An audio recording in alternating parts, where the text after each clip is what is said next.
लालबागच्या राजाचा विजय असो.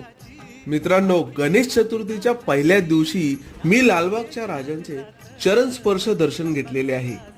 या व्हिडिओमध्ये मी तुम्हाला सांगणार आहे की चरण स्पर्श दर्शनाची लाईन आणि मुखदर्शनाची लाईन एक्झॅक्टली कुठून सुरू होते. जर तुम्हाला मुखदर्शनाच्या रांगेत जायचं असेल आणि जर तुम्ही वेस्टर्न लाईनने येणार असाल तर लोअर परेल आणि सेंट्रलने येणार असेल तर चिंचपोकळी स्टेशन पासून 5 मिनिटाच्या अंतरात समोरच काळा चौकीचा महागणपती आहे आणि तिथूनच मुखदर्शनाच्या लाईनची सुरुवात होते. आणि लालबागच्या राजाचे चरण स्पर्श रांगेतून दर्शन घेण्यासाठी कॉटन ग्रीन रेल्वे स्टेशन पासून 5 मिनिटावर लोढा वेनेजिया बिल्डिंग आहे, तिकडून रांगेची सुरुवात होते.